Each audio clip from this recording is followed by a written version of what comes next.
মেয়েটা ফুটো হয়ে গেল। কোথায় পাবো ভালো ছেলে? কার সঙ্গে বিয়ে দেব? কে নেবে আমার এই খুঁটো মেয়ে? আজ কতদিন পর হেনার সাথে দেখা করতে যাব, বুকের ভিতরে আকু বাকু করে।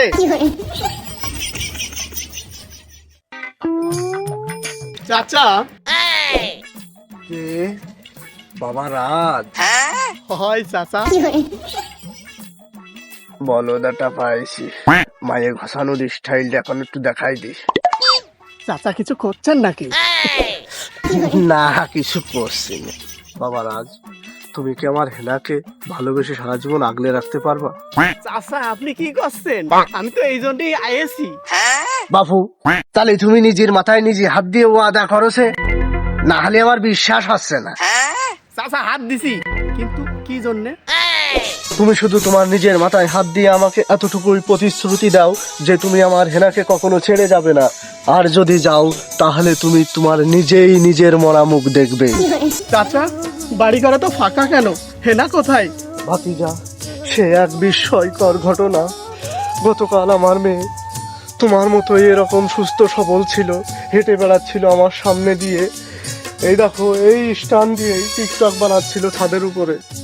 কিন্তু না, কিছুক্ষণ পরেই জানতে পারলাম মেয়েটা আমার ছাদ থেকে ফসকে পড়ে গিয়ে তার দু চোখ অন্ধ হয়ে গিয়েছে। না,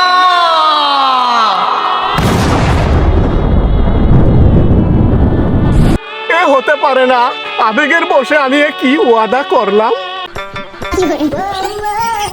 চাচা, চাচা হেনাকে নিয়ে আসেন, আমি একটু হেনাকে দেখতে চাই। চাচা। বাবা তুমি দাঁড়াও, আমি নিয়ে আসছি হেনাকে।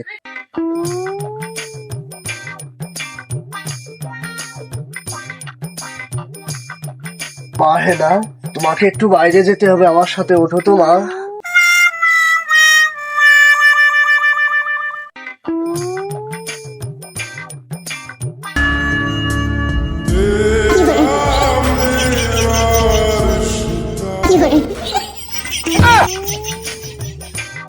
বাবা, এই যে তোমার হেনাকে আমি নিয়ে এসেছি, দেখো। এ কে? চাচা, এ আমার হেনা হতে পারে না।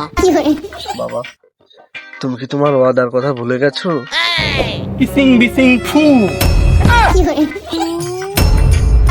চাচা আমি এসে গেছি, হেনাকে গাড়িতে বসিয়ে দিন।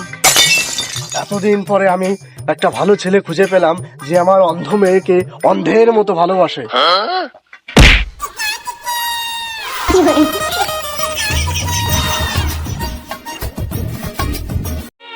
আরে, এত ভালো জামাই পাবো আমি কখনো ভাগ্যেও ভাবিনি।